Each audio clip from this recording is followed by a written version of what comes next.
Today let's look at a fantastic press handstand drill, so the partial range press handstand. So we're going to start with the straddle press and then build up to the planche press. The idea of the drill is that you only work a partial range. So if you're newer to it, you're going to have your feet much higher. If you're a bit more progressed with it, you're going to have your feet much lower. So wherever you are on your press handstand journey, you should be able to find a height that you can come up from and go into handstand. Now you might not be able to do the freestanding version. You might need to start with the back to wall version, and that's fine. Exactly the same setup needs to happen. We're going to place the hands down on the floor, the shoulders on top of the hands, the feet up on the partial range or the shelf we're going to use, and then I'm going to slowly either take the hands back towards the feet or the feet towards the hands until the hips get on top of the back of the palm. There I should feel like my toes become light, and then I'm going to stand up into handstand. So think of it as an extension movement. So I'm in this position, I've positioned myself enough so I have enough weight in that direction so the toes are light, and then I'm going to stand up to my handstand. Now the beauty of doing it close to the wall is I can commit a little bit more to the overbalance that needs to happen to allow the feet to come up and over, and if needed I can go to the wall. And then very simply, if I can't get up, I can just raise the feet up on a higher level, so a higher surface, and do exactly the same thing until I can get up to handstand. Now if we're doing something like a straddle press handstand that changes the width of the legs as you go up, we need to make sure we put the steps in the correct distance apart that fits with the pathway. So if I'm using a surface that is this height, it needs to be nice and wide. So watch how my feet move out as I do a press handstand. So I start shoulder width apart or just inside, and as I come higher, the feet go wider and wider. So if I'm using a surface height around this height, I need to have them that far apart.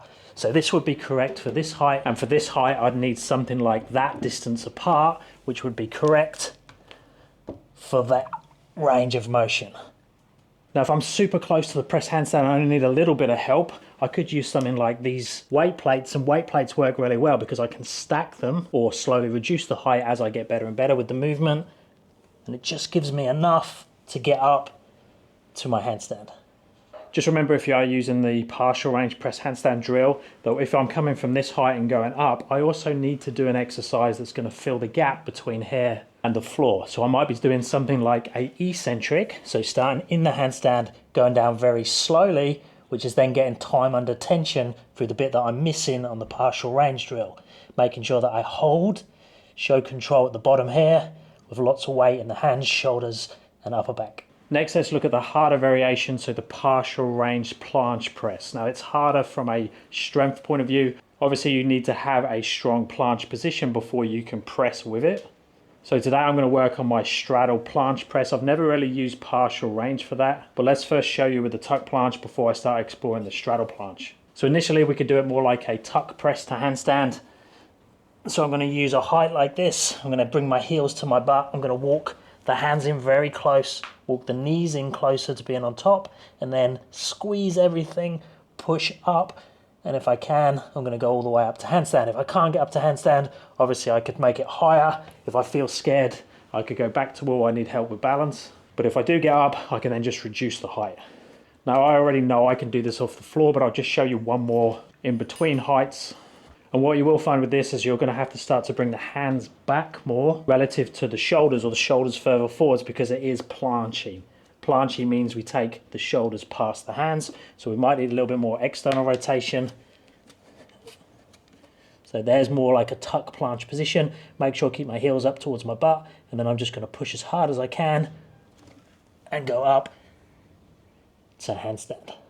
Bonus points with the partial range as well, and more time under tension, is if you can get back down to the start position. Okay, next let's have a go with this straddle planche press. And remember, I've never used the straddle planche press partial range drill before.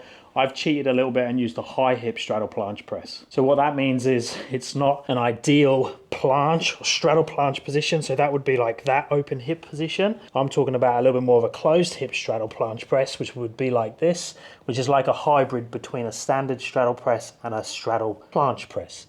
So basically the hip is up much higher, and then you press up to handstand there.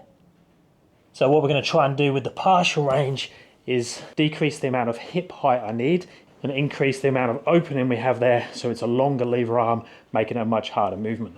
Now, I'm not sure what distance I need apart because I'm going to try and minimize that hip height. They should be a little bit closer. And I'm going to have to explore the distance my hands are away from the step. Let's try there. So more open hip.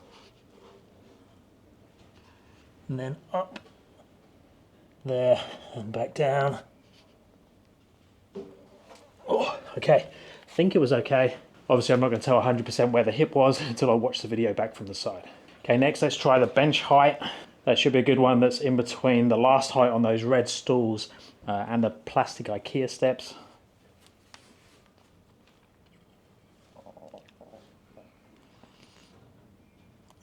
Okay, that's hard. I think I might have bent my right arm a little bit to get up.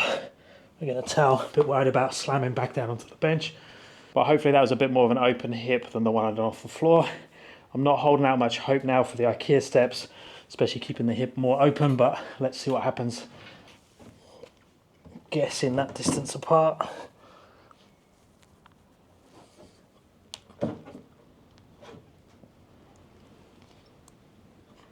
Oh dear, dropped a bit off the step. Found it and then went back up, but again I think it was a little bit bendy in the arms. But it's definitely a usable drill to play around with that planche press. The tuck version's a little bit cleaner because you know exactly where you need to be in terms of the ball, keeping the body one segment and then just really open and closing the shoulder position. And I'd highly recommend if you are working planche press to handstand that you first work handstand to planche. So if that's you, check out this video that takes you through that. If you'd like help with your training, check out my app. I have programs, follow along videos, tutorials, and much more. You also get access to a Discord where you can ask me questions directly and send me videos. Links are down in the description, or check out my website, www.paultwyman.com.au, and I'll speak to you in the next one.